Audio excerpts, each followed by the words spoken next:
This episode of Cognitive Dissonance is brought to you by our patrons. You fucking rock. Cecil, Tom, this is Amanda. I've called in a couple times before, usually screaming about something because I live next to Liberty University and my entire life is just Bible Beltness. And my husband got a job in a different city and I just applied for a job there, and I'm going to be working for a seamstress that makes clothing for transgender men, and I just passed an atheist billboard on the highway, and I'm so happy. So I wanted to share. I'm not going to be living next to Liberty University anymore. What's up, Tom and Cecil? This is Professor Steve talking. Love the show. Keep up the good work. Glory hole motherfuckers. Hi fellas, Dave Thomas from Blatant again. Just wanted to make a comment about Trump supporters being emboldened by obviously him now being president and grabbing random snatch. We saw the same thing happen with racism after Britain voted to leave the EU. Racism skyrocketed literally the day afterwards, so I wouldn't be surprised if it gets worse. And also, the comments about union employees are frighteningly accurate, because I am one. Glory hell.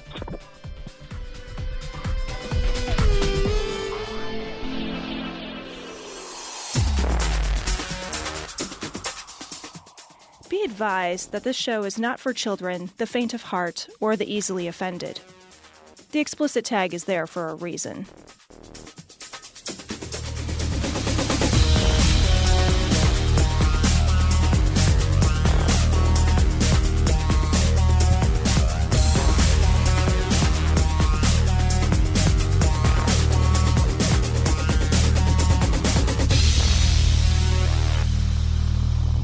Recording live from Glory Hole Studios in Chicago, this is Cognitive Dissonance. Every episode we blast anyone who gets in our way. We bring critical thinking, skepticism, and irreverence to any topic that makes the news, makes it big, or makes us mad. It's skeptical, it's political, and there is no welcome mat. This is episode 340 of Cognitive Dissonance. And Cecil, we are, 5 days so far into the Trump presidency? 5 days into the Trump presidency. This is 4.5 days longer than I thought the world was gonna last. I feel way more optimistic about 2017 than I have any right to. I know there was a part of me that thought like hand on the Bible, and then there was the big flash. Yeah. And then the gun was in your mouth at that moment. That was the flash I was waiting for. Yeah. And, you don't even hear it. You don't even, that's what they say. You don't even hear it. You don't even hear it. Yeah. It's not even, that's not for you. Oh. That sound is not for you. I bet you probably hear it. No time to dwell on it. It's ear splitting. Now, if I go out, I'm going to shoot myself right in the heart so I feel it. You know, exactly, right? Yeah, you just want to. It's not comfortable. Fuck you. It's like your last act of defiance. It's like carrying all the groceries in one trip. You're just like, fucking, I'm going to do it. My head purple, like you're just like, I don't give a fuck. Here we go, $300 worth of groceries. I can't even lift them onto the counter. I don't give a shit. The dog's eating them. You have to set them on the ground and be like, I can't do it. Okay, I'm going to do one at a time. I do that arm swing, and then all the eggs break, and the bread's crushed. The milk is and you're still just like, I did it. I did it. The trunk is still open on the car. Right. Someone has stolen your spare at this point. No, I live in the suburbs, man. I can leave my... Someone's stolen your kid. Yeah. I hope they pay up. Write me a check every month. So I wanted to talk about, before we get into this show, Tom, we should talk a little bit about punching Nazis. Pro or con? Because it turns out this is a big... It is. This is a big thing. This was the thing this week. It was the thing this week. And it was on social media mainly, was the backlash of the Richard Spencer punch heard around the Women's March.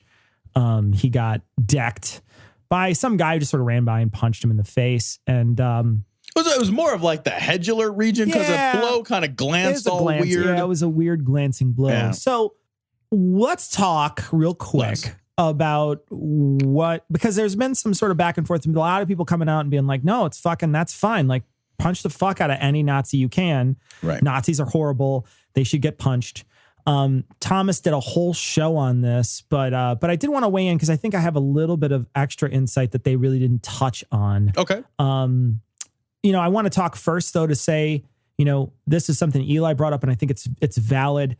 The Women's March this last week got 2.9 million people to go out, which is, I think, the number of people that Trump lost by the popular vote to. Oh, yeah. So maybe it was all those women whose vote didn't count in the Electoral College went out. But great show of solidarity. Mm-hmm. The women went out. Sure. They went out, and men too. It was men and women went out. They're called the Women's March, but men and women went out to show sort of, look, we're here. We're not going anywhere. We oppose a lot of your policies. You won't just be able to run roughshod over us. And it was great. My wife marched in Chicago. Chicago was the second largest in the nation. Washington, D.C. had a huge number. Chicago had a huge number of people. So I wanted to bring that. I just want to say that because Eli brought that up, and it's a great point. It's like what gets lost in this punch is the fact that a bunch of people went out and did this great march. And it's like there was no arrests. And you know what I mean? Like there was no violence except for a Nazi got punched in the face. I mean, there was really nothing. There was no like rioting. There's no cars that were getting burned. It was great. It was just great. Yeah. So, and I also wanted to, throw it out there that I don't think Nazism, if that's a thing, Nazism. Nazism, not a valid ideology. That's a garbage ideology for garbage people. I just want to, we recognize that. Yeah. Do we have to do the caveat where we have to say we're anti-Nazi? No, do we have to do that? I don't think so. Now? I just want to, but I do want to say Spencer is kind of the perfect victim here because he's a douchebag. He's a Nazi. He's one of these people that you're just like, oh, I don't care if he gets punched. He's completely unsympathetic. Right? Completely unsympathetic. Yeah. But what if somebody just retweeted him? Am I allowed to punch that person? What if somebody... I think you can pinch him. Right on his cooter. On his cooter. Yeah. What if he is... what if instead they just read a bunch of stuff he did and sort of wrote a report on it? Well, how far much Nazi? In it? How much Nazi do I have to go? Because right now we know where fucking Spencer is and it's Nazi full Nazi, right? Is Nazi like black? It just takes a drop? Is that how it works? When we talk about the amount of damage that we're allowed to do, right? It's like a punch is okay, right? A punch is okay. Well, how many times can I punch him in 1 hour? Am I allowed to punch him every minute for that hour? Am I allowed to continually punch him until I'm tired? Right? Yeah. Am I allowed to tag you in at a certain point to continue punching? Where do I have to stop? Right.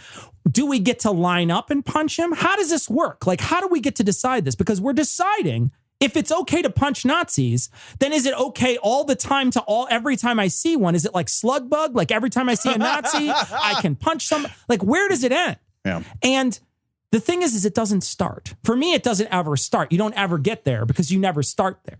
You can't give up that moral high ground. Well, the reason why we don't torture terrorists is because we want to be able to stand on that moral high ground and be like, we don't torture people. Sure. We don't torture people in this country. We just don't do it. So when they do it, we can condemn it. It's the danger of making martyrs, right? When you make a martyr, when you make victim. And so I thought about this week too. And I come at this from a couple of different angles. The first concern that I have with it is I just don't think it's effective. And I want to be really clear. If I were in a room with Richard Spencer, and this is real, if I were in a room with Richard Spencer and he was spouting off all this mean-spirited, hateful shit. Yeah. And we were talking and we were having a heated conversation. Might I lose my temper? I don't know. I haven't lost my temper as an adult, right? I've never lost my temper in a physical way as an adult. I have a real good grasp on my temper. Is it possible, though? Do I know myself well enough to think, could it happen? Yeah, it could happen. If I hit him, would I be right? I would be wrong. Would I still sleep at night? Yeah, but I would still be wrong. Yeah. Right? And then I would have an obligation. And we talked about this through the week. I think if I did that, I think if I lost my temper and I behaved in a way that's not in keeping with what I think and who I think I should be as a person, right? I have an idea about who I should be and what's right and what's wrong and how I behave. And if I lose control of myself and allow the lizard brain out and act on that part of me, then I have acted on my baser instincts, right? I've acted on the lesser part of myself, the part of myself that I should find and control and excise from my character, right? I have an obligation when I do something that is unethical. I have an obligation to examine, identify, and destroy that part of me. I have that obligation if I know it, right? And I think I would know that. I think it's obvious that you don't lose your temper with people, because as soon as you've lost your temper, you've lost the high ground. You've lost control of yourself. And we should maintain control of our base emotions, even when those base emotions might be righteous in their anger, right? Sure. Because I don't get to say, like, my righteous indignation is somehow different than your righteous indignation. It's all very subjective. Right. I don't want a bunch of people walking around with their fucking righteous indignation fists out, Yeah. right? That's not how you build a civil society. And I know that a lot of people are like, oh, but Nazism is objectively worse than what they think is bad, right? They think being a trans person being gay. And I agree, right? But how are you going to convince them of that while you're beating on their friend? Yeah, and right. And I'm going to be like, how does that exchange work, right? First, it assumes I win, right? It assumes that I'm going to engage in a physical confrontation with a fucking Nazi, and then I emerge victorious, right? In this fucking fantasy world, we're running around punching Nazis, and the Nazis are the ones getting punched. Yeah, right. I just want to point out who do you think is better at punching? Yeah, right. Yeah, some social justice warrior or a Nazi. Yeah, right. All right, really? I know warrior's in the title. Yeah. So is Golden State Warrior. They are not warriors. Right. They're dudes. Yeah. Right. Yeah, but I mean, like, you think about it. Yeah. This is a guy who, Richard Spencer's is the perfect victim, though, because he's a pussy, right? He's a giant fucking big baby-faced pussy, and he's a Nazi. He's the perfect victim for this. So the problem is that they punched the right Nazi. You know what I mean? Like, that's the problem, is you went out and you found the perfect Nazi to punch. And how would that? Because you're not going to punch the skinhead that just got out of jail. Right. Yeah. The guy who's like, you're not going to fucking. You're not going to punch. I'm not going to punch that guy. Fucking. I'm not even going to look at him. I'm going to hope he rings me up without looking at me. That's what I hope. Okay. That's my very best scenario. It's the same, bullshit fantasy that like all the gun nuts have. Like, I'm going to get myself like a AR-15. I'm going to keep it under my bed. And that way, when the bad guys break in, I can have a shootout. Yeah, I can have a defend my house shootout. And it's like, oh yeah, I'm going to go around slugging the Nazis, and the Nazis will be the ones getting slugged because I'm Captain America.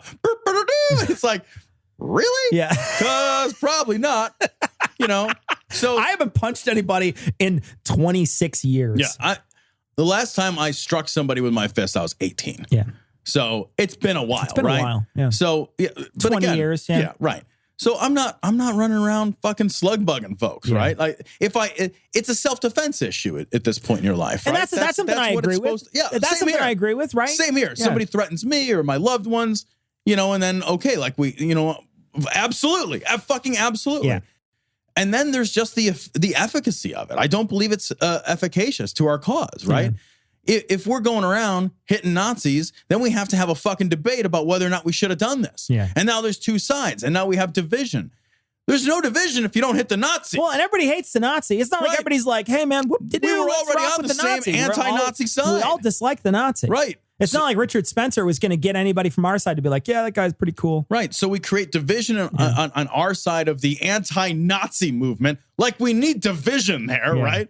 So we have division there. We have made a martyr, and martyrs are powerful. That's why they're a fucking thing. Yeah. Right. And then you've made yourself less. Yeah. And the thing that you get out of it, and I don't want to say this, the thing that you get out of it is this feeling of having served righteously your anger. And I'm sympathetic to that desire to serve your anger, right?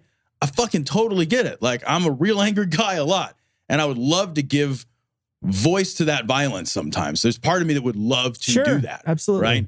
But I also know that I don't get to do that and still look at myself the same way. Yeah.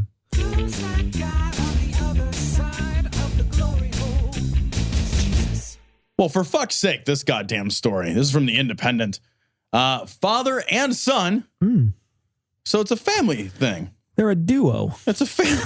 God. You know, like, well, what do they do? Because you didn't finish. Right, So. father and son accused of raping 13-year-old girl.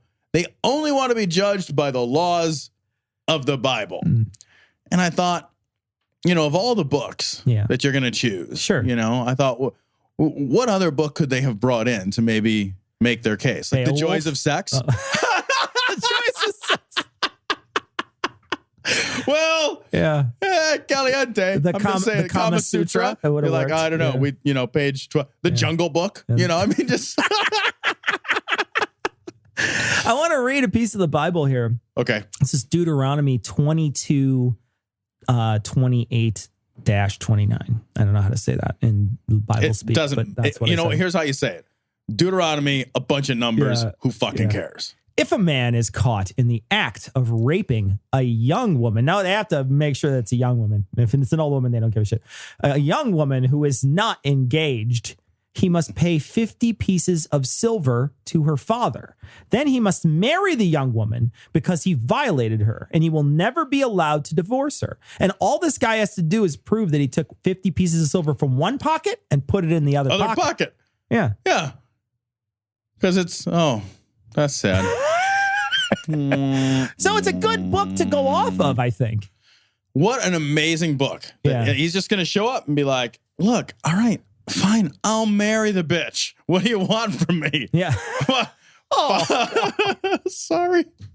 We can even have the judge do it. He's like a justice of the peace. You're right here. Just do you, the rapist, pay your 50 shekels of pennies or whatever. Yeah, what's the exchange rate on a shekel or fucking, like, how much is that in like American money at this point? I don't know. Probably 50 pieces of silver, I imagine, is a goodly sum of money back but then. it's like, because it's only 30 to betray Jebus. Only 30 to like. Yeah, you turn in the savior for 30.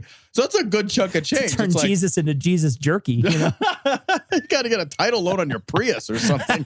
Title loan. The conditions that this person was in was horrible too. This is a kidnapping where they kept this person. They kept this person in a basement for over a year or something like that, and they fed him like rotten food, and then they went out bowling or whatever, and person snuck out and wound up getting away. This has been cooking since May. Evidently, the person got out in May, so now they're starting to be arraigned and whatnot and all that stuff. But they got out last May, so. And they're representing themselves in this trial, and they're like, "Well, we'll just bring my favorite book." Yeah, they are representing themselves, and they said, professionals, this is what Jennings told the judge, professionals built the Titanic, amateurs built the Ark. Amateurs also built YouPorn as well. So. Imaginary amateurs built the imaginary Ark. It's like arguing. It's like, well, I would take a lawyer, but I'm not going to go with AT&T. I'm going to go with a cup and a string. You know, you got to wonder if the judge wasn't like, these are awful people. And they're like, we'd like to bring only one piece of evidence, the Bible. And great, awesome. That's how I would be too, right? Bring your fucking old book and show up with it. And then I'm going to put you in jail for literally ever. You are totally innocent. You're not bringing the Bible as your defense, right? If you didn't do this, because the defense is going to be some biblical version of she had it coming. It'll be interesting if that's the case, right? If that's what he does. What else could he say? It's my daughter and I'm allowed to do whatever I want or something. I have not asked you to adopt and adhere to my religious beliefs. Why are you asking me to adopt yours? And finally, Mr. Speaker, I'm flattered that you're all so interested in my vagina, but no means no. Hey, so this is less of a story than a new bill being introduced. You can check it out at congress.gov. This is H.R. 586, the Sanctity of Human Life Act. That's weird. Yeah. So, Cecil, why don't you scroll down a little bit? Let me read for the good people. Why don't you just read? Because the summary is pretty short. You can just read this. Yeah. This bill declares that the right to life, guaranteed by the Constitution, is vested in each human and is a person's most fundamental right. Each human life begins with fertilization, cloning, or its equivalent, at which time every human has all the legal and constitutional attributes and privileges of personhood. And Congress, each state, the District of Columbia, and each U.S. territory shall have the authority to protect all human lives. At fucking fertilization. Yeah. at fertilization. The they normally name these bills different things. They named this one "Make America Get Coat Hanger Abortions Again." Oh God! Is what they called this one. Make America go back to the dry cleaners. You just show up.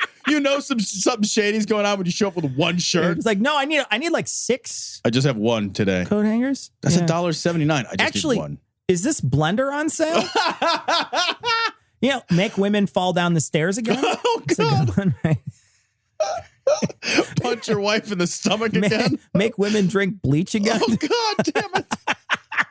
Jesus, well, man. It could just be make women commit suicide again. Well, that's sad and true. Right? Yeah. And the thing is, like, despite the disconcerting number of Flobies that are now going to be on sale, this is all. These are all things that are going to happen. Yeah, like these are just things that are going to happen. If it goes through, and you mentioned earlier what this is for. Yeah, this is to run up to the Supreme Court, right? I think so. It's going to get bounced. Yep. And then when it gets bounced, it goes to all the different judges. It gets passed from judge to judge in an attempt to desperately save it. And then it gets bounced and bounced and bounced because all the judges are like, this is fucking totally against the Supreme Court ruling. And then it finally gets to the Supreme Court and they're like, oh, looky here. An opportunity. Why don't we try to repeal that Roe v. Wade stuff? Yep. And I don't know exactly how it works. I don't know how that would work, but they could certainly revisit this particular bill based on Roe v. Wade, or they can reinterpret. They can certainly do that. So there's some things there. One of the things that makes me, if this does, let's say it passes and then like it gets to the Supreme Court and all that stuff, and they finally have this thing, this bill where, it's at fertilization is when life starts. Do I get to drink at 20 years, 3 months then? Right. Because you know what I mean? Yeah. Because I'm 20, I'm technically 21 because if life begins at conception, then your birthday is when you're 3 months. My birthday is 3 months after I'm born. I like that. And you could vote at 17 years, 3 months. You could die in a war earlier. Yeah, think about all the wonderful things. You could pay taxes earlier. There's so many. You could lose your health insurance earlier. There's so many options. Can we arrest women too? Since now that's it's a person. Can we arrest them for like not exercising or eating right? Can we do that? Is that possible? Well, think about all the scary. Yeah, that's a scary implication, right? Fertilization. You have no idea when that. I mean, you don't know. Women. It's not like it's like okay, and you're done, and then that's it. It's a fucking light bulb doesn't go off. It's not like a fucking like voltometer where you just fucking stick it up and the fucking light bulb turns on. It's like, oh, you're pregnant. It's not how it works. So. What are you going to find out when you're 6 weeks? Probably in the earliest. Sure. I mean, okay, maybe the little kid's earlier already in sometimes, school at that point. Yeah. And so what if you you don't know you're pregnant and you're living your life and you're having a drink and you're doing you're doing your life things and all of a sudden you've threatened the life of the unborn. Yeah. I mean, it's a fucking horror show. Doing gangbang porn again, right? And that's not recommended after the second trimester. It's just weird. But it makes them easy to sort of spin around because they just sit on that belly and you just spin them. There's that weird moment. They're like a lazy Susan. I don't know. If she's in a gangbang, she can't be that lazy. Everybody has a way of interpreting them to be the truth or not truth. There's no such thing, unfortunately, more of fact. This is from NBC News. Kellyanne Conway, White House spokesman, gave, quote, alternative facts on the inauguration card. That's weird. Alternative facts. Yeah. So White House spokeswoman and skeleton Kellyanne Conway. An Ann Coulter lookalike. She really is. Yeah. She really is. And it's hard to tell which one is more horrible. Yeah, that's true. At this point. Maybe they're the same person. Maybe they're just like that, like masked, like the Scooby-Doo thing. And it's like, it was Ann Coulter all along. And you're right, and it's getting a little loose. So, yeah, I see what you mean. It's all shaky. So when Kellyanne Conway was addressing the size of the crowd at the inauguration, she basically was like, look, it wasn't a lie. It was an alternative fact. Alternative. She's talking about Spicer. Right. Is that his name, Spicer? Yeah. Mm-hmm. Spicier? Yeah. He came out and he said, he was like, this was the biggest crowd ever. And then he said something like, but we don't count, so we wouldn't know. But this is the biggest crowd ever. And then they did count. They counted the metro ridership. And then they counted, they took pictures and they showed the pictures. And you can clearly see that there was fewer people at Trump's inauguration than there was before. Yeah. And there was there was less ridership on public transportation, which they have records for. Sure. And he came out and accused the media of attacking Trump in some way. And then she had to come and clean up after him because people are like, no, that's what he said was not true. Like none of that is true. And so then she had to come out and say, oh, no, he just had different facts. He had different facts than the other facts. But she said specifically, I want to read what she said.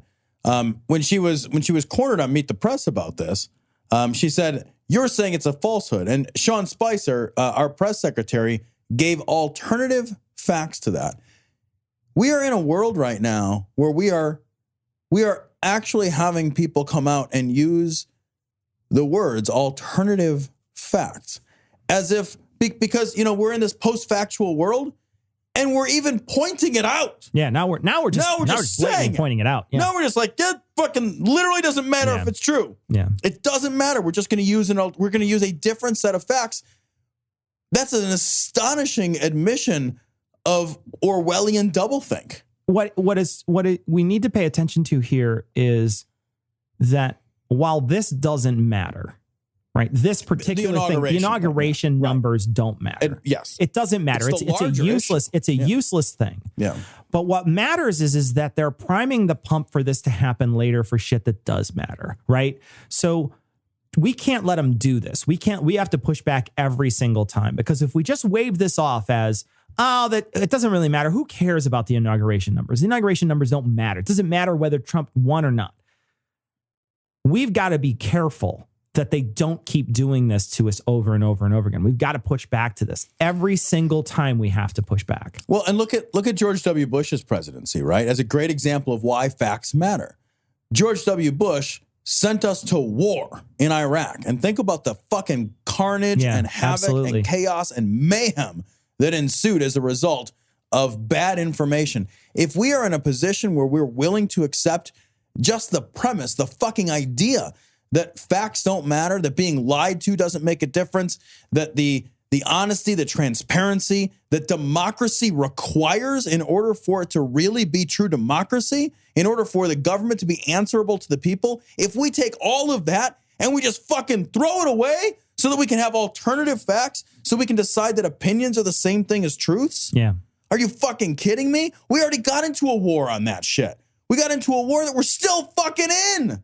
We're still in that war. We could get into a whole lot of trouble. This could cost lives, lots of lives. One of the things that we can't be sure about, right? We can't be sure if the reason why they're talking about this sort of thing is specifically so that they can try to subvert the media's power over the narrative, right? I think that's part of it. Well, maybe, right? I feel like that's maybe. Part of it. I don't know that. Could also just be that Trump is a big fucking baby, right? The reason why they went out there, the reason why they're defending Spicer, the reason why they're even doing this is because Trump made them go out there and do this, right? Trump made them go out there and look like idiots. And so now they have to look like idiots on TV and say, oh, alternative facts, it's not a real thing.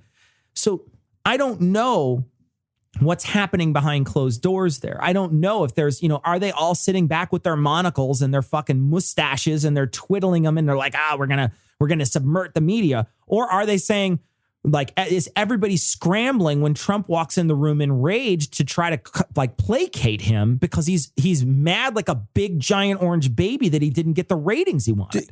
I guess both possibilities are entirely possible, right? And we can't know for certain, and you're right. And I tend to suspect it's the first. Yeah, you're expecting maliciousness, right? I don't know, right? Yeah. So I concede that.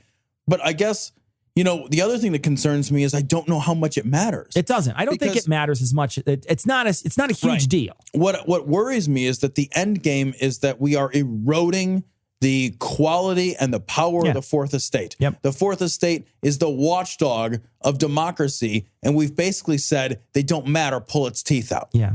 And, it also leads me to believe, too, like when Trump was talking about, he just made a comment to in an interview, and he talked about it behind closed doors with a bunch of senators, how there's 3 million people illegally voting, and a bunch of people have called them on it. Like, that's not true. Even senators have come out and said, fucking Lindsey Graham was interviewed and was like, the fuck? Like, I mean, like literally I could distill down what Lindsey Graham said in like a 3-minute speech to the fuck. And so we're talking about a crazy, crazy right-wing Republican here. He's wondering what the fuck is happening. This guy, you know, and so the thing is like, do I believe that Trump is doing this so that he can go down the line and disenfranchise voters? Is he smart enough to work his way down and disenfranchise every voter, work it, you know, like all these different places where he lost? Or is he just a big baby and he's super butthurt that he lost by 3 million and he wants to find some way to erase that loss, that he didn't actually lose the popular vote, that it's all rigged in his favor? You know, it's all rigged outside of his favor, and he could not win that popular vote because it was illegals. And he's got to find some way to make that true so his ego isn't bruised. I don't know which it's going to do, but I do know the end game is he may disenfranchise a lot of voters, right? So does it matter that he's an egomaniac narcissist? I don't think so. Yeah, right. Like, again, the effect is the same. Yeah. You know, the cause... We're at a place where the effect is so terrible. Yeah. The effect is so damning, again, to democracy, to the very idea of democracy. Yeah. I saw something today that, and I don't remember who did it, but the United States got knocked down a peg from like true democracy to a flawed democracy. Yeah, absolutely. And like we're democratometer or whatever the fuck it is. We're closer to midnight on the doomsday clock too. This is fucked up. None of this is good news. Abortions for all. Very well. No abortions for anyone. Abortions for some, miniature American flags for others. This story comes from the Huffington Post. Donald Trump reinstates Ronald Reagan's abortion global gag rule. So, you know, when you first take over the role of president, you know, you got a lot of work to do. You know, Obama did it. You know, he went in and he reversed the ban on stem cell research so that people could not die. Sure. You know, I was real appreciative of that. And Trump's doing the same thing. He signed a whole bunch of executive orders, and I think he signed 10 executive orders in 5 days or something. And one of the things that he's done is he has reinstated a federal ban on U.S. funding for international health organizations that counsel women on family planning options if those options include abortion. So the mention of abortion in a family planning session means that federal dollars will not go toward that organization. So just abortion's an option, no money. Yeah, no money. And no money to things, like you said, like stem cell research, right? Mm-hmm. So one of those major things, there was a story recently, KQED did a story on a paralyzed patient starting to regain some movement based on stem cells. That's amazing. So you know what I mean? Like, so these things are sort of working their way back in, and he's going to cancel that shit. Like, he's going to cancel that shit out. People die. Like this is like, I know we've talked about the effects of a Trump presidency, and this is not a matter of like some guy whose policies I just don't like, and maybe he's got a different view about our economic future or even about how we handle diplomacy in the world. We're talking about a guy who's so beholden to the religious right, because that's the only place where stem cell research bans come from, right? That's where that shit comes from. And the same is true for most of the time for opposition to choice when it comes to abortion. But with regard to stem cell, every year we don't do that. Every year that we set ourselves back on that research, all the people that are eventually saved by stem cell research, that's set back a year. And if the mortality, those people are just fucking dead, man. Yeah. They're just fucking dead. All those people, if it was going to come out, if there was the fucking next big thing in 2024 and it happens in 2025, then all those fuckers who died in 2024 from the thing that would have saved them, that's his fault. Yeah. That's at his feet. Yeah. He's directly and personally responsible for that shit. Yeah, absolutely. And there's no getting around it. You know, it's this rule, this gag rule that Reagan had. And isn't the gag rule just like if there's enough saliva, you can get it down there? Isn't that the gag rule? Isn't that?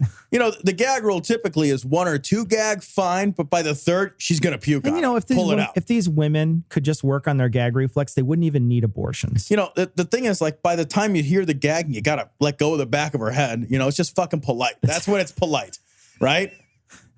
Polite. I did air quotes around that. You know, Yeah. and that can be hard when you got your hand wrapped up in that hair. Very true. You know, It's very true. It's all tangled. You know, it's funny because you're right. You know, when he came in, he did start swiping the pen, right? He started writing all. And a lot of people, he wrote a bunch of executive orders, and a bunch of people were asking, "Hey, you know, you guys were talking about executive overreach when Obama was in office. You kept on saying executive overreach, executive overreach, executive overreach." And they asked Mitch McConnell this stuff. They're like, "What the fuck?" And he said, "Oh, no, it's totally different. He's just reversing what Obama did." And the Atlantic started looking into it like, no, he's not. He's not doing that. He's actually, he's going the opposite way, and he's not doing exactly. So the fact is that, you know, they say they have a party line, which is, he's just undoing what was done. But it's not that. He's going back to, you know, and there's a fight. Every Democrat and Republican does this back and forth. They do this all the time. Sure. They do this every Absolutely. time. But, you know, this is the 8 years that could matter. This is where. Don't say 8. Don't you dare say 8. This is the 16 years that. Don't you dare. Fuck. What? That's the. It's 2 and then obstructed. No. 2 and obstructed. It's 8. Then 16, then Baron takes over because he's the prince. I swear to God. Or is he the Baron? I don't know. Yeah, right. It's right in his name. I don't know. So we're going to take a break, and we're going to have Andre from Method Social Kinetics on to talk about the Atheist Candidate Project in just a moment. So for adamandeve.com this time around, because people like to fuck on the 14th of February, evidently, Valentine's Day is a big deal at adamandeve.com, and they are going to give the people who listen to this show that want a little extra something, they are going to give it to you for this Valentine's Day. They're going to give it to you so you can give it to her. Well, or him. Yeah, because right. Or yourself. It's just about 50. It's going to receive 50% off just about any item, just like you would normally. Right. There's a lot more to this. It's a romance kit that they're going to be sending you. Will it make me more attractive? Absolutely not, Tom. Okay. So they're going to send a toy for him, a special massager for her, which means... I feel like that's not really a massager. Well... Depends on what part of the body you're massaging. That's not a massager. Well, okay, that's fair. But they're going to send a vibrator for her and or an electric toothbrush. Just flip the bristle side up. a little something they know you'll both enjoy, as well as a free adult DVD. So they're going to send a little romance kit. All you have to do, you're going to get free shipping too. All you have to do is type in Glory at checkout. It's a hell of a lot better than flowers and chocolate. Yeah, Let me tell you really what. is. It really flowers is. and chocolate. I mean, when you're done fucking the chocolate, what are the flowers going to do for you? Yeah. No, that's true. And, you know, whenever I put those boozy chocolates on my cock, it stings a little. Well, plus, you never know which one you're going to get. You know, you're like, a nugget? I didn't want a fuck nugget. I would eat the nugget. It's super hard. Like, what do you got a fucking egg in here? What's going on? It's like... But if they put a Cadbury egg in there, hey, all right, then there's white stuff coming. Somebody's out. already coming it. Yeah. This is a great deal. Adam and Eve is going to give you a ton of free stuff. So just go to adamandeve.com, type in Glory at checkout. You'll get 50% off just about any item, a free romance kit, and free shipping. That offer is only good until Valentine's Day. So be sure to use the offer before Valentine's Day to get all this free stuff. So we are joined today in studio, another in studio guest, Cecil. I'm excited, man. Like, we're making a habit out of this shit. I know. People want to come to the glory hole. We are. I want to say though, we've had almost exclusively men at the glory hole. Dudes at the glory hole. Story of my fucking life. But you know what? The best part is, if I close my eyes, it's anonymous. If I close my eyes, it's anonymous. You have no idea. I don't know. It's the magic of the glory hole. So we are joined at the glory hole by Andre, whose voice does not allow me a lot of imagining. And his facial hair doesn't either. No, not really. God no. damn it. Fucking scratchy on that thing. Damn it. And I'm told I have a radio voice too. And I was so I host Unbelievers Radio, which is being retooled, so it might not be called that anymore. But if you want to look for it, go for it. It's an awful show on some back corner of the internet. But I had Seth Andrew on, and we had a little bit of banter about radio voices and sort of this like sultriness of them. And I'd suggested that he do the voiceover work for David Fitzgerald's erotica. I thought that would be great if we could pair up that voice, right? Well, Seth Andrews is too wholesome for erotica. And on another Seth note, Andrews is, nobody will ever get hard again. That's it. That's it. he's just too wholesome. He's just too nice a guy. I know, right? Can you imagine Seth Andrews doing erotica at all? It would be so. It would be so formal. It'd be like, excuse me. Like how close he gets to his mic. His proximity effect is already. It's already it's already got that phallic proximity effect to it, where he's kind of pressed up against his face. You know. How may I be of service to your pussy? I would like to service. You didn't even get a go. Okay, so Andre, you're here not because of podcasting. No, I'm not. No, You're here specifically because of atheist candidates running for office. Tell us what you do. I am. So I actually run a small political strategy firm called Method Social Kinetics. I'm a political scientist by trade. It's what I do. The podcasting is more of a thing I do for fun, to like feel like I'm reaching people with important stuff. But what I really enjoy doing is actually politics and political strategy. So the Atheist Candidate Project is a project of Method Social Kinetics, which is my company. And the project is designed to connect people who are thinking about running for public office who are atheists with volunteers, with professionals who know everything from web design to data analysis to political strategy, field organizers, former candidates, and elected officials who are willing to offer mentorship and guidance.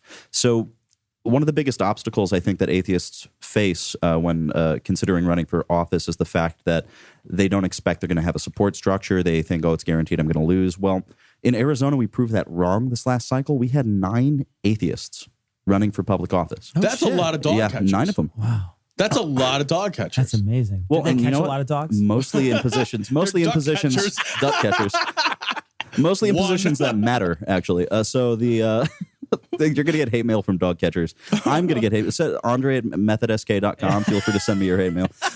So we in Arizona, and I actually had the pleasure of working with all of these candidates through Spectrum Experience. They're, I think, the country's only humanist public relations firm. So if you want to check them out, spectrumexperience.com.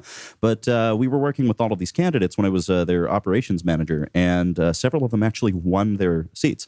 So we have on the Mesa City Council an elected atheist, and Mesa is the most conservative city in the country. So was this party, I said to you, but I don't know. Was this party an out atheist? Was atheism a part of their political strategy and campaign? It wasn't actually part of his strategy so much as like he ran on humanist values, and he wasn't like closeted, but it was sort of his atheism was the way most of us are atheists. We just don't believe in God. It doesn't really define much about our lives. Right. But his policy positions were most certainly humanist, and he had focused on his values and what mattered to him when he was running and meeting voters. So I'm curious. I'm real curious about this. Did you guys have to do work, or did the public relations have to do any work to mitigate his atheism when it became? Did his opponents attempt to use it in a way to paint him as less sympathetic to the electorate? And that's what's amazing about what's happening in Arizona. It's a red state. Everyone thinks, conservative Wild West. Oh, yeah, no, it's a garbage state. It's a garbage state. No, we know this is a garbage state. Yeah, Phoenix is a giant suburb for anyone who's wondering what Phoenix is like. So you got to cover a lot of ground. Like. Nobody's ever thought. It's hot weather and plateaus. That's really all. It's only 122 degrees in the summer. That's not bad. Jesus. It's fucking denature's proteins. Yeah, I know, right? I know, right? You soft boil an egg. Jesus Christ, 122 degrees. Yeah, so I have a flock of ducks, and they were, of course, stressing because they were being baked outside. I had to bring one of the ducks. I like to roast them. I don't like to, baked duck. Mm. It's like at 122. That's like a sous vide. I know. Well, you got to drown them. It's brutal. cattle, and Arizona's a cattle state, so we got all these cows out in this heat. So I'm just waiting for but you know what? Medium rare. Donald Trump says They start medium rare. All you have to do is take the cow, get a good sear out of them, you're done. It's perfect. Well, Donald Trump says global warming's not a thing, we should be fine. It's only been the hottest year on record 17 years in a row. It's not a trend or anything. Yeah, wait, that's your opinion. Yeah, that is. Climate change is Hold an opinion. on. Let me check the EPA website. Oh, it's down. Oh, forget it. Let's call someone. Oh, they can't answer. Gag order. We are not. Do you count as media? Now. Is that you count? You count as press? Do we count as press? No. We don't count. No. Yeah. No, we don't count First as press. of all, we can't count. But you heard about Alex Jones getting offered press credentials for the White House, right? Oh God, I would love press credentials. I would ask the most inappropriate questions every single time. I would get one shot. Yeah. I would get one shot at that. I would be in all the jails. I would be simultaneously in prison. They'd be like, I know they just reopened the black sites. Yeah. I saw a thing that they reopened the CIA black sites. Well, that's because the black people are getting uppity. Oh, God. So. Now they're just calling them sites. We made our guests uncomfortable. So it's interesting that they're not using this as a weapon because I'll bring people's attention back to the DNC trying to use Bernie's non-religious affiliation against him. Wasserman Schultz was writing emails about how they were trying to utilize this non-religious affiliation. And I don't even know that they said atheist. They really kind of just sort of said non-religious affiliation. Yeah, and I don't think they actually came out. No, actually, in an email, I think they did ask if he was an atheist because I guess that mattered to them. Hullabaloo about a little bit, yeah. But I think where there's a consensus amongst groups I'm associated with who identify as Democrats of fuck the DNC. But at least in Arizona, it still matters to a degree. It depends on where you're running, who you're running against. But in Mesa, I imagine it would have been seen as petty because the district right next to, actually overlaps Mesa a little bit, is Legislative District 26, where Juan Mendez, an open atheist, has been reelected twice. Well, sort of. He was reelected to his House position, and then he ran for the Senate and won. And then Athena Salman, he won. We call that a callback. Good for you. Good for you. I'm casting a wide net. So Athena Salman, she actually ran for his open House seat, and she won. Also an open atheist. Now, she won. There you go, Tom. I got it. All right, so she also won her seat. And the crazy thing is, such a douchebag. You're cackling like a fucking lunatic over there. It's so funny to me. Oh God. Anyway, I'm sorry. So your best friend. Not anymore. You're a racist. I'm your racist best friend. I'm gonna punch a Nazi before the night is through. I'm your favorite Juan.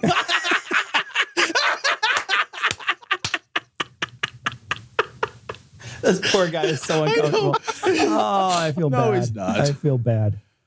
That's okay. You two didn't know I'm Hispanic. It's cool. I hear I'm passing. I said the funny thing, but it's not really a funny thing. It's actually interesting. So you were talking about how Cecil, you mentioned, was there atheism used against them, or in the case of the individual who won the Mesa City Council? Was his atheism used against him? In Tempe, where I live, which is what the rest of the state calls a liberal cesspool, not identifying with humanist values actually became a liability. One of the other candidates for an open house seat identified himself as a humanist. Really? Yeah, and he's Catholic. And you can be Catholic and have humanist values. I mean, that's totally fine. Yeah. But the fact that needed to be public says something very significant about the legislative district I live in, which is why the GOP, of course, is so interested in cutting it into pieces. And they weren't able to. Thank you, Supreme Court. We'll see how long that lasts. Yeah, I don't know about that. I know, right? Yeah. But in my district, that became a liability. And that is incredibly interesting. It means, at least in some places, probably the first to be, trumped into order. I like that. Being an atheist is not only not a bad thing, but it might actually help you. So we're starting to see a young area. Like is the demographic? Yeah. See, young, I wonder. Pretty damn young. That's what does it, right? Is I think the demographics matter. I bet you if you went to college towns across the country, we have the largest university in the state. Yeah, I was thinking Madison, Wisconsin. I was thinking, Southern Illinois University. All the places where there's big, large college towns, and I don't know a lot of all the college towns, but you know what I mean. Like all those places where that large group of young people exist and as a voting block, I bet you you'll probably have atheists could be popular in those places. Right. But if you go to fucking Mobile, Alabama, you're never going to be able to leave. Even when we're talking about the population that actually lives there, the residents of that area who aren't students also tend to be super liberal. So it turns out if you put an institution of like book learnings in the middle of a city, that population becomes more liberal over time. Right. Yeah. So and ASU is the largest university in the country. It has 83,000 students. Holy shit! Does it really? Yep. University of Phoenix? No. That's I said university. We're talking legitimate colleges, legitimate institutions. That's fair. All right. So specifically, what do you do for the organization? What's your specific role? So my responsibility right now is management, and my task is to get this off the ground, and then hopefully, if fundraising goes well, I'll be hiring and managing some staff that we'll be putting in several states. So I've been talking to Aaron Ra, and you heard Aaron Ra is running for the state legislature. Let me rephrase that. He's announced that he intends to run for the state legislature. So it's a statutory thing. You can say you intend to until it's official, right? You gotta love the law, but he intends to run for Texas state legislature. And what I've chatted with him about is essentially building a coalition around him of candidates in Texas. So we might have as many as 4 candidates so far in Texas. Oh wow! We have 3 in Arizona. Why are you focusing on the South? We're just South because that's gross. That's where people feel most beleaguered. That's where people are most invigorated to run, but feel like they have no. They feel like they have no one to support them. Trust me, if I could find a ton of candidates in beach beach districts in Southern California, I'd be in Southern California on a beach. I guess what I mean is like if you're in David Vermont, Smalley, David Smalley's in California. Yeah, there's a paywall for that beach though. Yes. I love you, David. I love you, David. Hey, can I have your mic? I want to drop it. That's terrific. Oh my God. Even at the glory hole, David Smalley can't get any respect. I heard he's now on podcast Juan. You brought it home. Good for you. You're fired. That was a shitty job. So what can people do that are interested in your product? Like, I'm listening to you. I'm excited. I'm interested. I'm not in Arizona because that's a garbage state. So I live where actual people are. What can I do to help? So, oh man, I'm not in your cattle griddle place or like whatever you guys have. Cattle griddle. We have actual cities. There's like 6 million people in the Phoenix metro area. Right? Wow. Yeah, that's a lot of people. All right. I'll grant you. A lot of illegal immigrants. It's a lot of people. No. We voted for Trump. I just don't count Arizonians as people. So I was like, hold on. What is that times 3/5? What is 6 million times 3? Carry the wand. Yeah. It might as well be. That's how many of us don't vote. So that's the first thing I'm going to throw out there is money. We need money. How else can we help? So I've got a whole list of stuff for you. So I haven't paid me this month, and I really, really like eating. I can't tell you how much I love having food and like a house. So I personally have a lot riding on this, but I need to be able to hire people. These skills are expensive, and I think one area where candidates could probably do better is explaining how expensive a campaign is. A conservatively run state legislative campaign in Arizona can cost $40,000.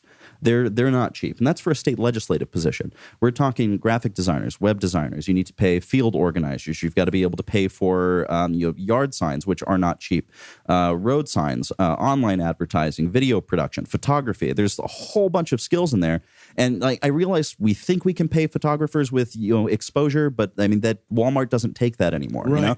They want actual money. So I've got we've got a lot of things that we need to be able to do for a lot of candidates, hopefully. And in order to provide an infrastructure that can support a large number of candidates, there's got to be funding. I have to hire, most immediately, I've got to hire someone for data analysis so we can actually start building out ground strategies for the districts we're targeting. So we're not wasting our time knocking on every door. We can focus on the areas that are going to have the highest efficacy voters. And there's a lot of science that goes into this. So it's very expensive. So if you want to contribute money, which would be very, very helpful at this point, you can visit atheistcandidates.com. You can sign up for a monthly contribution on there, or you can do a one-time contribution.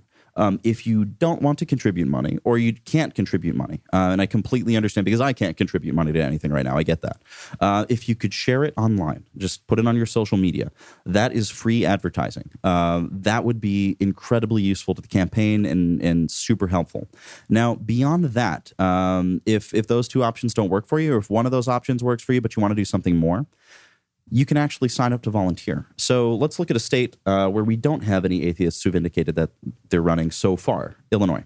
Okay. Is your home state. Your backyard. I'm going to run, Cecil. We get... I'm going to run. I will take that on just for fun. Can you imagine they pull this show? They don't even have to excerpt. Yeah, no, because they don't need your horrifying sex tape. You might doom all of us. That sex tape is not horrifying. It's beautiful. It's a wonderful expression of a man's love for a donkey. That was a consenting donkey. It's a Democrat She rejected donkey. my proposal. Tried to get the ring on her hoof or whatever they have. I don't even know. No, I divorced that. Yeah. Saying she was an ass. That's all I'm saying. Oh, gosh. Big ass. Jesus. I was going to say, donkeys are usually used to something a little bigger. So that was a species-wide insult, by the way. That's for all of you. So if someone runs in Illinois, well, how would you help? So someone runs in Illinois, right? Well, let's go back to what's going through their head. Their mental process here is, I'm not going to have a support network. There's not anyone. I don't know how to do this. There's not anyone who's going to support an atheist running in Illinois' corn half. So you've got a corn half. Corn three quarters. Corn three quarters. Yeah. I've driven through it. Is most of this state. Yeah. Most of the state is pure cornhole. It's all like helicopter-sized insects and corn in the southern half of the state. It's incredible. It's incredible. Yeah. Nailed it. So in your corn half, an atheist decides, or 2/3, 3/4, whatever. An atheist, 3/5. An atheist decides they want to run for public office, or is at least considering it. They stumble upon this website, or someone says, I heard about this project, and they see there's already 14 people who want to volunteer for an atheist candidate.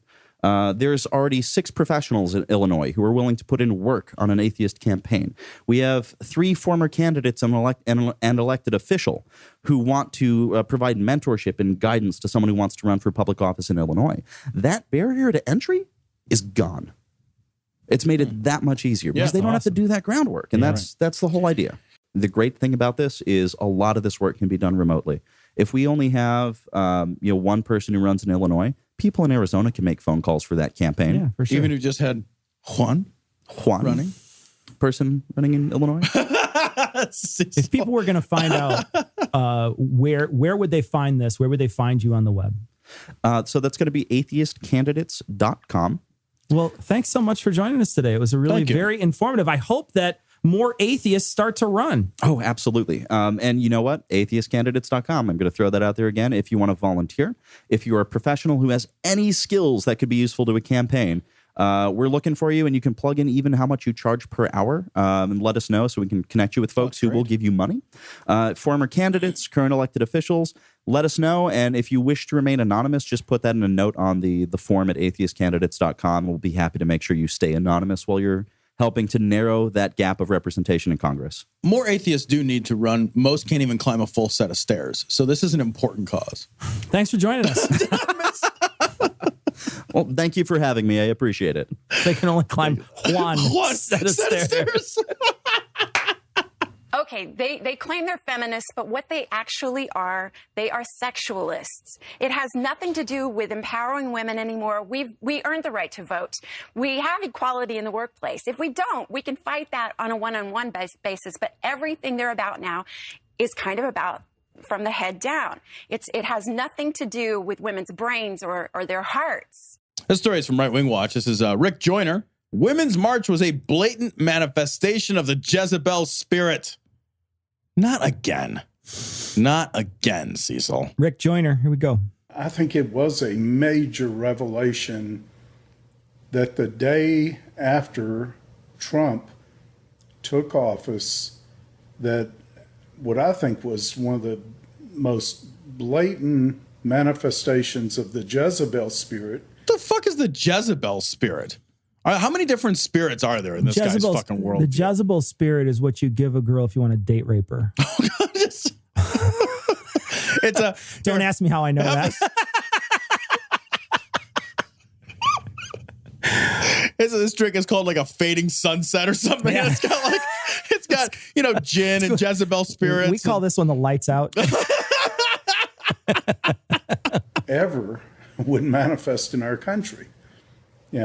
As I shared before, this is less than a fraction. I mean, it was just a fraction of 1% of the women in our country. Yeah, it's only 3 million people. Yeah, well, what do you expect It's on a only protest? 3 million people. And he's saying it's only a fraction of 1% of the people in our country. He's right. It's only a fraction of 1% of the people in our country, but it's a much larger fraction of people who voted. Yeah, right. You know what I mean? It's representative of all the people that, like you mentioned before. This is a representative number, funny enough, of the same number of people that voted for Hillary and not for Trump.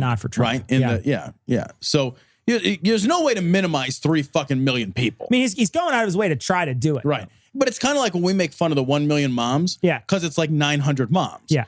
First of all, well, there's only 50,000 of them, and you're like, okay, that's not a million. Right. It's not. Yeah, you're fucking over 900,000 off. And they said a million women march, and there was 3.9 or 2.9 million women all across the country. Now they weren't in one place, a million strong, right? But they were close to a million strong in D.C. And that is an incredible. And a quarter million strong in Chicago. How do you minimize that turnout? Yeah, marched in those marches. That is. To me, what manifested there is not a representation of the women in America, but I believe it is a signpost and a marker. Well, then why are you talking about it even? If it's nothing, if it's a blip, then why do you even care? Why do you even give a fuck that 2.9 million people marched if you're like, oh, well, it's not even really a sign. It's not a big deal. This isn't representative at all. Well, then why do you fucking care, man? The answer? Because he's scared of ghosts. Yeah, exactly. And I'm fucking serious. Yeah. He's about to say, but I'm afraid of ghosts. He'll phrase it a little differently, but he's fucking Casper scared. Sure. Yeah. The only thing that's missing is a flashlight underneath his face. While this is a guy who won't buy Blueberry cereal. One thing, there was a rage there. I'm wrong. Poltergeists. Oh, yeah. I'm wrong. Right. Yeah. I thought it was ghosts. It's poltergeists. It's poltergeists. Everybody I talked to in D.C., said these women were so rough. Yeah, they were so rough. There was 0 arrests. They were so angry that there was 0 arrests. Yeah, but embedded in that is a lot of the criticism that I've heard from that side, which is like, yeah, these are fucking, ugly women or like fat women. Like I saw this thing it was on my social media. I don't remember where it came from, so forgive me, but it was something like, Trump got more fat women out to walk in like 4 days than Michelle Obama did in 8 years, right? 8 years, yeah. And it's like, that's exactly why these women are protesting, right? Like because you're judging them for their size. Yeah, right. That's their size. Yeah. You're reducing women to a less than status based on some irrelevance about their personal appearance rather than, the entirety of their personhood. Like you so don't understand that your criticism belies the very thing that they are protesting. They're being dehumanized. Yeah. You so don't understand that even in the point of criticism. And I think that's what he's getting at too. And he's like, they're rough. Like, right. He's trying to say like, these aren't sweet, demure American housewives. These aren't women who are going to cook you dinner. Right. Exactly. Like these are women who are going to spend their time supposedly cooking you dinner, making a protest poster. Exactly. Bitches. Right? Yeah. Right. He's like, fuck. Where's my foot rubs? Yeah. And they had less than, I would say, complimentary things to say about it. Just said it was a striking contrast between those who were there to demonstrate in the Women's March and those who were there for the inauguration. Or no shit, dumbass. That's because they're there for two totally different reasons. That's like being like, yeah, you know, I went to church today and there was a wedding and a funeral, and there was a striking contrast between the people who came for the wedding and the people who came for the fucking, no shit, you fucking moron. Who were just there and worked there. They just said there was something on there. There was a meanness. There was a rage. Yeah, because they're fucking angry. That's why they're protesting. Yeah. Did you miss that part? They were like, oh, yeah, everything's going great. Let's protest. Yeah. What Again, the fuck? What would you be protesting? Just be like, oh, what? Did you not want to cook me dinner? That was very unattractive. Like, there it is, right? Bitches ain't hot. Look, when here's they're the thing. autonomous, right? There's no way when you're wearing that hat and no makeup, I'm going to fuck you. It's just not going to happen. It's just not going to happen. I don't care how artistic your fucking sign is. I don't care. I just don't give a fuck. If you're not in makeup and heels, I don't even want to fuck you. I don't want to look. I don't want to think about fucking you. All I want to do is think about fucking your friend. I'll fuck the hat. And they use other terms, but to me, it was a manifestation of the Jezebel spirit that I think has been seeking to, and to some degree has taken a huge amount of dominion over our whole country. Oh, yeah, because I thought just a minute ago there was hardly anyone. And now it's a huge dominion. It's a huge dominion. It's a lot of people. It's not enough people when I want to minimize and reduce the effect, right? But it's a lot of people when I want you to be scared. Sure. When I'm trying to sell you fear, it's lots of people. When I'm trying to assure you that I'm on the right side of history, it's de minimis. Yeah. All in the same message. We're a minute 42 into his fucking Gerbil flarb. Yeah, it's not like the beginning and the end of a book here. Right. Yeah. Now, Jezebel in Scripture, there's a Jezebel spirit in Scripture. And it's not just something that happens with women. I think men can have a Jezebel spirit, but... Hey, man, it's 2017. It's a continuum. Yeah, if they're fagulas. Huh? Ari's got a little here, a little there. It's just, I don't fucking understand how much of what she has She's kind of got a little Jezebel and a little Gizmodo. You know? It's like, and I don't know how much when. They. I got to call her they. I said she. It's they. Is it they? I think it's they. I think they prefer they because he or she doesn't work for non-binary because you. Yeah, right, because it's non-binary. That's non-binary. Yeah. So you've got to do something else. And I think it's they. I'm trying, man. Can I just say Ari? Yeah. Use a name. Because I'm just going to use the name. Because I feel like I'm not going to fuck that up. Totally fine. You can use the name. It basically is a spirit that seeks to seduce God's people into sexual immorality and into the worship of idols. That's what Jezebel did in Scripture. She was the evil, wicked woman who had a fucking house fall on her and there was a fucking brick road. I don't give a fuck. She's such a goofball. He's like, she worshipped idols. Yeah. Did somebody take her fucking ruby slipper off? Where the fuck is Kansas? Married an evil, wicked king. Were there flying monkeys? You asshole! Of Israel, Ahab. And both of them were complicit in what happened to Israel during this. And I think it's been taken over our country. I think it's what's manifesting to a large degree in Hollywood and a lot of the entertainment industry that is so sexually perverting. And the perverting and the perversions up there. The perverts with the perverting. That makes me crazy about when they're busting on perverted shit. Man, fucking Michelle Obama went sleeveless and they fucking flipped their shit. Yeah. This woman's been naked before. And I don't want to slut shame her. She could be naked all she wants. I don't give a fuck if the first lady wants to walk out naked. I don't give a shit. It doesn't matter to me. But, you know, like they're not consistent with their own people even. You know what I mean? Like everything is slut this, slut that, awful, terrible sexual immorality, this and that. And you're like, but the guy that's in charge of your side has a woman who's posed nude before and you fucking conveniently forget about that. Yeah, well, you know, here's the other thing is like, this whole thing, like, they're perverted. It's perverse. I don't even know what that means. And I'm not fucking around. I don't know what that means. What is perverted mean? Yeah, it means fucking you didn't fuck your missionary. Like, yeah, exactly. Like, it's some kind of sex that fucking Rick Joyner doesn't want to do. Then don't fucking do it. Great, dude. And like, chances are you couldn't fucking get your body to do it anyway. You'd have a fucking heart attack. It's like you're fucking in a sumo suit. I just don't even understand what that means. Like, if somebody's like, the thing you do is perverted, I'd be like, well, then fucking don't do it. I don't. It's a meaningless term. If everybody says yes, what fucking difference does Doesn't it matter make? at all. There's no such thing as perverted. The only thing that's perverted to Rick Joyner is when he can actually see his dick. When he can see his dick, then he's like, nope. He has to have a system of fucking mirrors and pulleys. It is. It's like the National Treasure thing with the mirror that bounces off the 4 other mirrors that works its way down. An electron telescope or microscope. I keep saying telescope. Electron telescope. What an electron telescope. Why do I keep saying that? What a stupid fucker I am. His balls are huge. And the perversion up there and what manifested and the crudeness just of their speech and their talk. You know, what father would ever want to hear that kind of thing coming out of his daughters? Or, his daughter's vagina. Not everything a woman says is for her fucking father to hear. Right? Like, what father would want to hear that? Well, what father would want to hear the dirty fucking shit that gets said during sex? Be like, oh, hey, Dad, here's what I said when I was getting fucking railed. I had a voice recorder. Right. Just for you. Here's the video, Dad. I hope you're proud. I'm going to play it at our purity ball. It sounded a lot like... Here's me quacking, Dad. And how about our Father in heaven? But I couldn't even imagine. I mean, across the limits.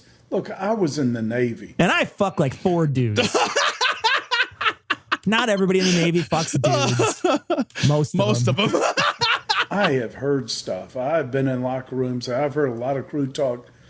But it just didn't seem as bad as what was coming out of some of these women during that women's march. And because you were the one that was saying it, you sexist fuckwit. So when amazing. I did, this guy is he's so fucking unaware. It is amazing. When I did it, it wasn't as bad as when you do it. Penis. Like, really? Really? What the fucking fuck? You're the worst. You're the fucking worst. Amazing.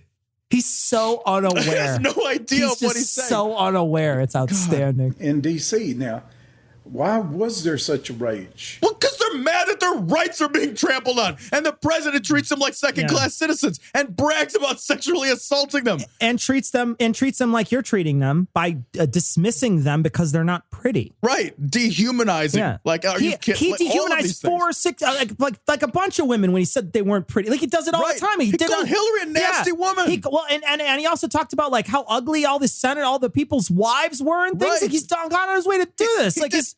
Ted Cruz's wife he went after. He had a feud with Rosie O'Donnell. He called her everything. He went after his own beauty pageant winner thing. Like he's just that's why they're mad, because the fucking leader of the free world is a fucking misogynist pig. That engenders some rage within the people being dehumanized. That's demonic, everybody. It is absolutely demonic. So this is Right Wing Watch. Cecil, this is Jim Bakker. Trump's critics look demon-possessed. I've noticed that about you. I just want to say, I've noticed the horns. Dark features. Yeah. You know, I scare kids too. You know, if you stopped carrying the pitchfork everywhere and wearing your goat legs around. The problem is that, okay, first, the pitchfork helps me move the hay a lot quicker than my hands. And that's why it was created, right? Yeah, all right. And the goat legs, they keep the mosquitoes off my legs. And they are in this season. Yeah. Yeah. Goat is the new black. I actually got fainting goats, so my legs go to sleep when you scare them. So if you lift your arms up like this, my legs just go to sleep and I fall over. Somebody opens an umbrella and you're just... my legs, I just fall right over. Yeah. They're expensive, though. Yeah, well, they're worth it. I will say those, splurge on those fainting goats are easy to skin, though. All right, so this is Jim Bakker. Demon-possessed people. Yay. I watch a lot of news because I'm trying to find out what's going on. I just love this guy. Is that why you watch a lot of news? Look at that woman next to me just like, why am I here? What have I done with my life? I watch the news to know what's going on. That's literally what it's for. What else would you watch it for? I watch a lot of news because I like to jerk off to Megyn Kelly. Okay. Yeah.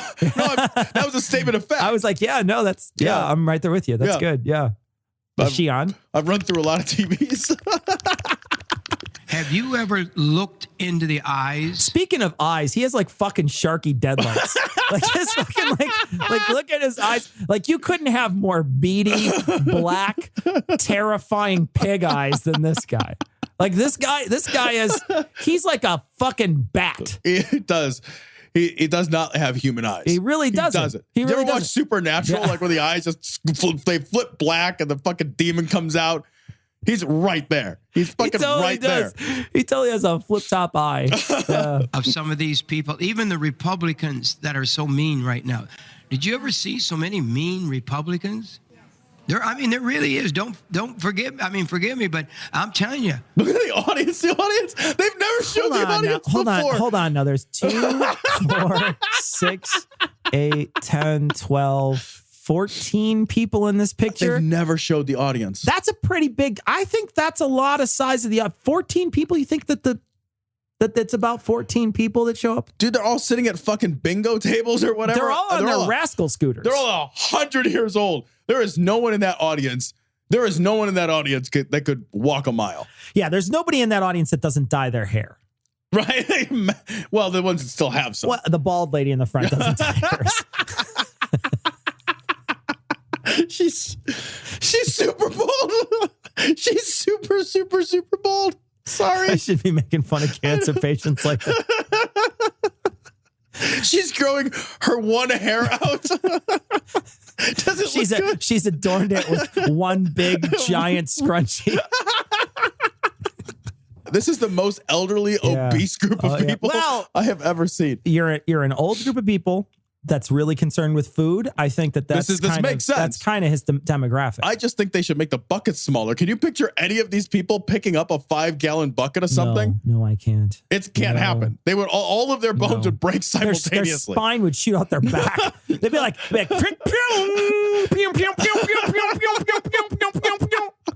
and then they just fall right over like the fainting goat pants. They just like plonk. They are all the elderly version of Mr. Glass. Every bone simultaneously breaks. There's some people that I'm concerned that are demon possessed. They're just going crazy. Yes. And they look, their eyes look like demons coming out of them. Satan wanted a war. I'm not scared, but World War III. I think we're in the war. I think we're in the great battle. Yeah, of course you do, because you want to sell buckets. It's amazing, isn't it? If Hillary wins, when Hillary was gonna win, right? It was like, man, if Hillary wins, I saw stars falling to the sky and his nuclear weapon. Now Trump wins, right? Mm-hmm. And he didn't see it coming either. Yeah. And now he's like, oh, the critics got demons in their eyeballs, and like they got. So they're clearly demonic, and right. they're clearly, look, here's the deal. They're gonna take away all your food. Right? And you're going to need your food. The demons are fat. Real fat. If you're in my audience, I can hear your fucking scooter when it backs up. I know. We had to put a handicap entrance on this place so you guys could roll up. They put scooter charging stations at every table. But seriously though, like this is, again, it's everything he says. Every clip we get is him positioning a way to sell one more bucket. Right. It's the apocalypse is nigh, even if the thing he wants to have happen happened. Yeah. Right. Trump is in office. He's he's a sordid god or whatever. Right. He's going to cut down all the demons. He's the one who's in charge. And it's not that the thing is like fucking, he's got to come against the Republicans. He's got to say the Republicans are demonic because the Democrats don't even have any control. Yeah, like that's a great point. You know what I mean? Right? He's got to be like, well, the Republicans are bad. Yeah. Everybody who says anything against his guy, right? Because all he wants to do is create division, because division is strife and strife is war. So he's trying to do this. And it's so fucking blatantly transparent, unless you're one of these fucking diabetes commercials sitting out in the fucking audience. You're sitting out in the audience breathing real heavy. Of the Antichrist. I believe the spirit of Antichrist.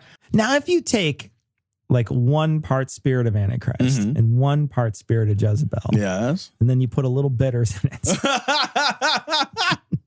And I'll tell you, there's a warfare in the heavenlies. Yes. In the heavenlies.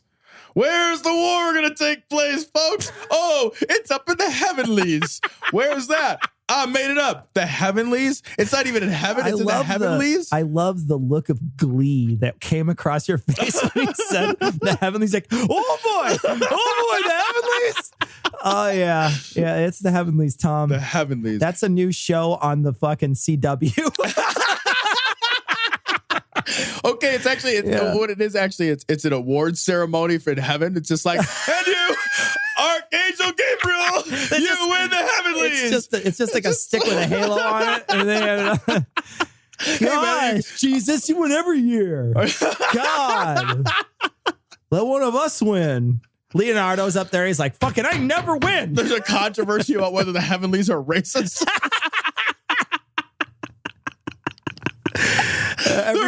Every year they give it to a Jew.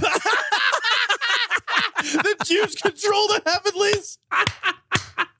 And I'll tell you what, the church, man, we used to sing church triumphant, onward Christian soldiers. And I'll tell you. Onward. He's literally dying right now. God, that would be great if it was dying right now. It would be amazing to watch him die on stage. It'd be awesome if he starts to die and they just start dumping buckets on him, trying to save him, desperately trying to save him. They're opening like, where's the defibrillator bucket? You want answers? I think I'm entitled. You want answers? I want the truth. You can't handle the truth. Creationists, this is fucking amazing. The creationists claim Beowulf proves humans and dinosaurs coexisted. Do you know why this is my favorite? Beowulf and Grendel that is my favorite story of all time. That is my absolute favorite story. Do you know how many times I've read Beowulf and Grendel? In the original Old English? No. That shit's crazy. Well, so you read the Aramaic then?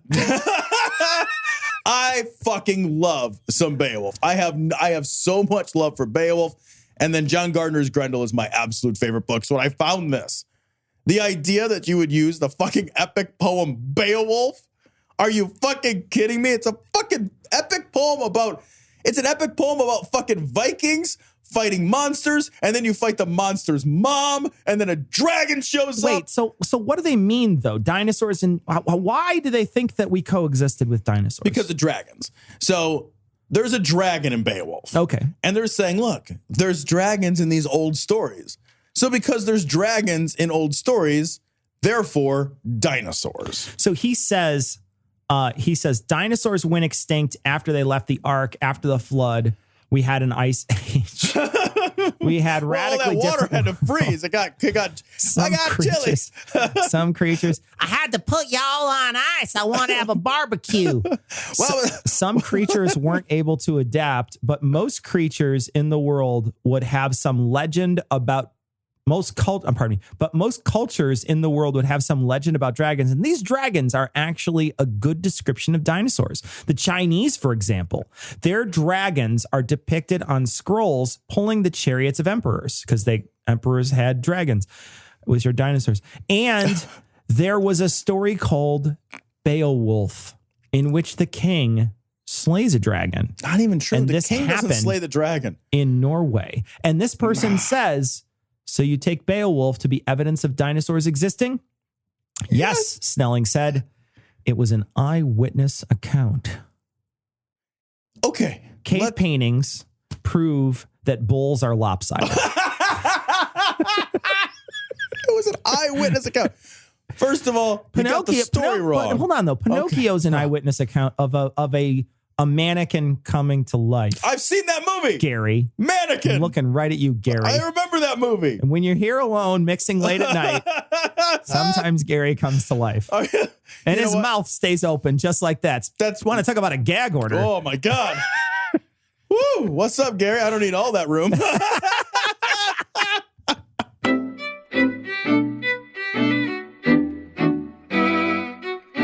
So we want to thank all our patrons, of course, but we want to thank specifically our newest patrons, Marty, Mitch, Jamie, Wheezy's Poop Locks Smell Bad. I don't know. Andrew, Michael, Christ Rick, El Conquistador. Kent, Scenic City Skeptic, Chewing Cold Eggnog made with Canadian whiskey rocks, you heathens. It's fucking disgusting. You do have to chew cold eggnog, though. We want to thank everybody for being patrons this week. Thank you so much. We genuinely do appreciate it. We did get a PayPal as well. We got a PayPal donation from Matt. Matt, thank you very much. Remember, you can go to our website, dissonancepod.com. You can click on donate, and you can support the show right from our website if you don't want to go to Patreon. We got a message from a couple people pointing us to a senator for the great state of Mississippi by the name of Chris McDaniel. And he posted on Facebook this. So happy a group of unhappy liberal women marched in Washington, D.C. We shouldn't be surprised. Almost all liberal women are unhappy. Perhaps there's a correlation. Nevertheless, I'm fascinated to see them exercise their First Amendment rights, however objectionable the message. But I do have one question. If they can afford all those piercings, tattoos, body paintings, signs, and plane tickets, then why do they want us to pay for their birth control? Oh, my God. And so a bunch of people went into his Facebook and did some stuff, but I just want to read a highlight that I found. Please do. I volunteer at jacksonswomenhealth.org, the Pink House, the last remaining abortion clinic in Mississippi. Personally, I'd like to thank you, Senator McDaniel. Since he started this despicable rant 2 days ago, donations have been pouring in his honor. Oh, that's awesome. So indirectly, you are helping pay for abortions, buddy. Thanks again, Chris. Laugh out loud. So yeah, check out Pink House, jacksonswomenhealth.org if you want to donate. You can donate in Chris McDaniel's name because he's somebody who probably should have been aborted. I love those forms of protest. I really do. I love them every time. And so that's why I found it and I read it and I smiled and I was like, and what was so great is on this comment thread on his Facebook, he posts this douche nozzle message. You're just like, oh God, you have such a punchable face. And then I wish you were a Nazi. And then you scroll down.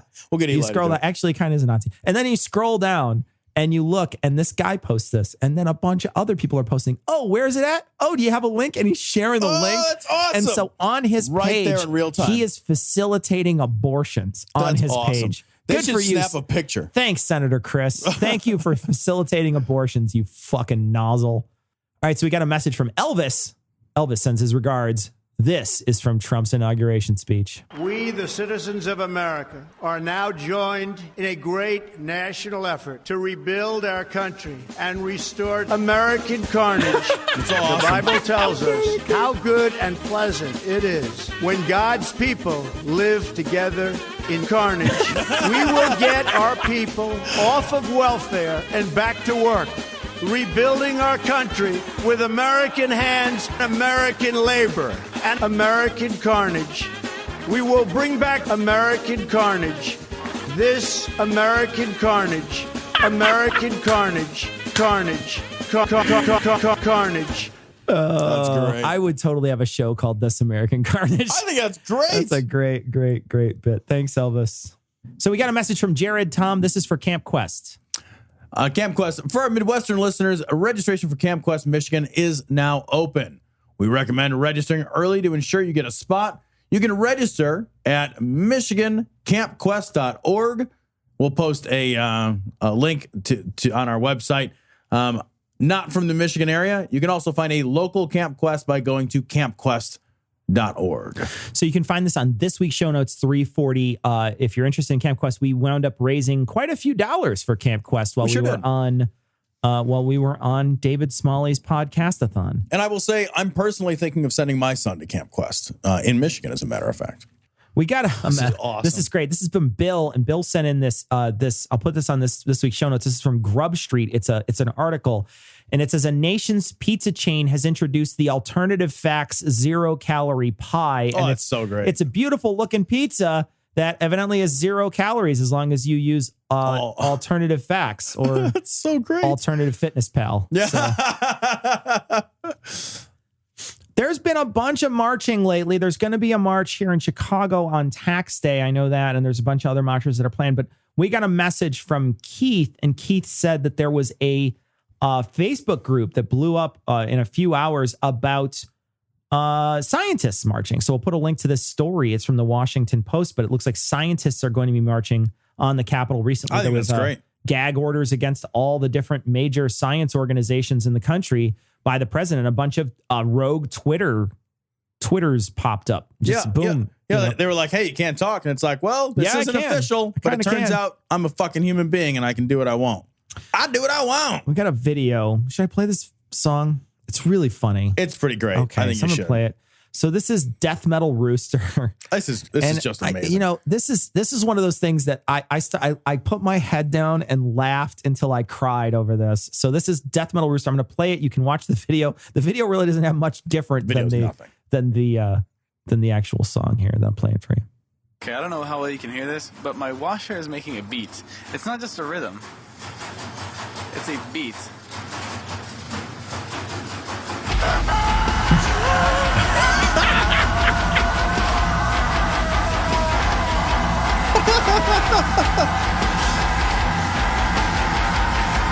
Oh, it's terrific. Oh, God.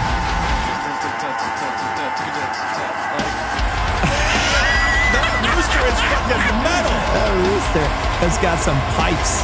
Man. Go get it. Oh, it's fucking awesome. That rooster is metal as fuck. Rooster is fucking metal. So that's going to be on this week's show notes. So we want to thank Andre from Method Social Kinetics for joining us. It was a really interesting conversation. Yeah. The stuff he's going to do to hopefully get more atheists in office is really inspiring. So hopefully he gets his feet under him and he starts working with that. I think that's really a great bit of business to take care of. I do too, and I think it's important. I think it's important work that needs to be done. We're clearly underrepresented, and that needs to change. We'll put a link to all the stuff on this episode's show notes. That's going to wrap it up for this week. We might have an extra show next week. We're not sure. We might have a Thursday show for you. A lot of people really like the live stream we did. So if you're interested, we'll put a link on this week's show notes. You can check it out on live stream, and you can also check it out on YouTube. Now, on live stream, one thing I did was, so if you want to play a YouTube video, you have to keep the video on. But for live stream, you can close the screen, and it'll just play the audio. Oh, that's great. And the audio is not super visual specific. Like, we're talking a little bit and there is some stuff we're showing on the screen, but it was really just right after Trump did his inauguration, and we talked about it, and it was actually a lot of fun. We had Thomas Smith from Atheistically Serious Inquiries podcast only. Speaking. Check it out on Facebook. Seriously Speaking podcast. Serious Inquiries only, but it was great. It was really good, really fun, and he was great to have on. He was so angry, and it was awesome, and I loved every minute of it. But if you want to check it out, we'll put it on this week's show notes. But give it a listen. It's not going to be on our iTunes feed, so if you want to catch it, you got to catch it in either of those different mediums. It's a video medium, so if you want to catch it, you'll have to catch it there. So it's going to wrap it up for this week, but we're going to leave you like we always do with the Skeptic's Creed. Credulity is not a virtue. It's fortune cookie cutter, mommy issue, hypno-Babylon bullshit. Couched in scientician, double bubble, toil and trouble, pseudo quasi-alternative, acupunctuating, pressurized, stereogram, pyramidal, free energy healing, water downward spiral, brain deadpan, sales pitch, late night info docutainment. Leo, Pisces, cancer cures, detox, reflex, foot massage, death and towers, tarot cards, psychic healing, crystal balls, Bigfoot, Yeti, aliens, churches, mosques and synagogues, temples, dragons, giant worms, Atlantis, dolphins, truthers, birthers, witches, wizards, vaccine nuts, shaman healers, evangelists, conspiracy, doublespeak, stigmata, nonsense. Expose your sides. Thrust your hands, bloody, evidential, conclusive. Doubt even this.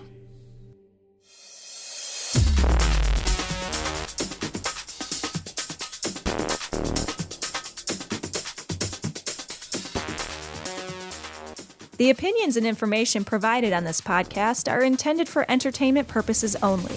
All opinions are solely that of Glory Hole Studios, LLC. Cognitive Dissonance makes no representations as to accuracy, completeness, currentness, suitability, or validity of any information, and will not be liable for any errors, damages, or butthurt arising from consumption. All information is provided on an as-is basis. No refunds. Produced in association with the local Dairy Council and viewers like you.